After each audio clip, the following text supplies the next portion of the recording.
So I wanted to do a quick video of my Costco Underquilt DIY.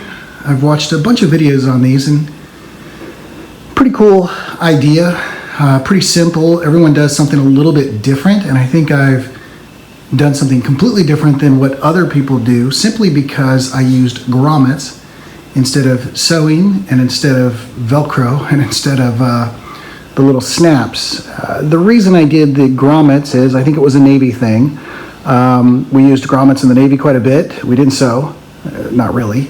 So I thought the grommets would be quicker, easier, and I had a couple ideas with the grommets that I wanted to try. So what I did was on the length end, as you can see here, which is going to hold this up, I just went, well, there wasn't really any rhyme or reason for it, but I started over here, and I've got one here, and then in the middle, and then I went 1, 2, 3, 1, 2, 3, 1, 2, 3, 1, 2, 3. It wasn't even. I don't really care if it's even or not. It really doesn't even need to be. It's simply just to hold it up in place. And there was another idea I had with the grommets was I could bring some bungee cord, and if I wanted to, I could string the bungee cord at the foot box end over here, through here, and through here, and through here, and kind of really close it up if I wanted to.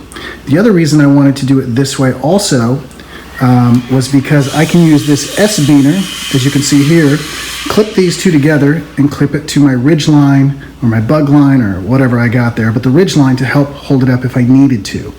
Okay, now that's on the length end of it. I did the shiny side inside. I don't know, I was thinking one of those Mylar blankets and it would create more heat. And then on the width side, I did a grommet at every spot, as you can see.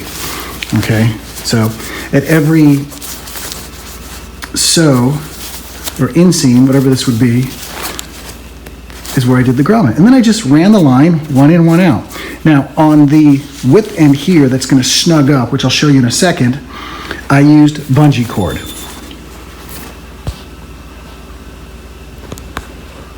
I used bungee cord here so that I could cinch it up nice and tight if I wanted to, which I'll show you in a moment.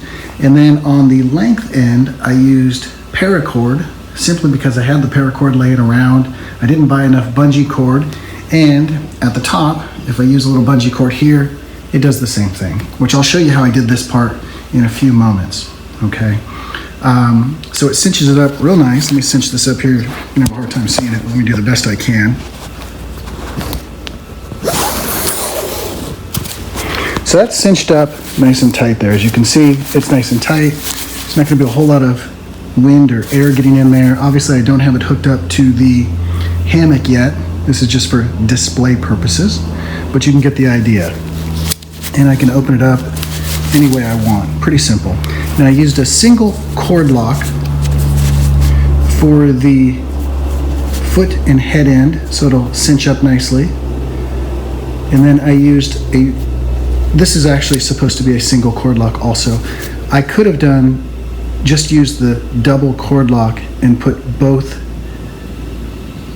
cords through here. The problem is when you cinch one up, the other one loosens up, and it was more of a hassle, so I just used both of these. They don't weigh very much. It's not that big of a deal. That's the way I did it. So what I did then is the length end goes up to here to an S-beaner. It goes through and then back through here into the cord lock. And that way I can cinch this any way I want, also up or down. On either side, I can move it. No, it's not moving. A little hard to do it with one hand, but as you can get the idea, I can angle it at a 45-degree angle or some sort. People like to angle their underquilts a little bit, so you can do that. You can move it around any way you want by simply moving this, as you can see, and then just tightening the cord lock. So to give you an idea, what I did is I've got these two grommets here. This goes through the top, goes through the S-beaner. The S-beaner is connected to the bungee cord. Now the bungee cord is like this, but I also have an S-beaner in here because I can hook this to my ridge line. or I can hook it to the hammock rope, if you will, or cord. So I can do it any way I want, which is nice and easy. These things I got off of, I think Amazon or eBay, really cheap for 10. It was like $5, $6 for 10. I believe paracord is cheaper than the bungee cord, so that helps. And I also got the double locks, which are pretty cheap too. So in grommets, it was like $3, $4 at Harbor Freight for, I don't know, 50 pieces. Now obviously if you wanted to, you could put a grommet here to have it hold a little bit better, and here if you wanted to, and so forth. But I chose not to. I don't think I needed to put that much into it. But you get the idea how it works. And I wanted to use this paracord because I was thinking, maybe it'll glow in the dark, maybe it won't. Who cares? I haven't tested this yet with the hammock. The backpacking trip's not for a couple weeks, but I'm not worried about it working. It obviously works here the way it should. I think it'll be perfectly fine. So that's what I did. I hope this helps someone figure out how they wanted to set theirs up, because I had a hard time figuring out how I wanted to cinch it all up. The other thing I wanted to do with the grommets versus if you use the sewing way or some other way, I can hook another one on top by simply clipping with like S-beaners or zip ties, if you will, and make an overquilt.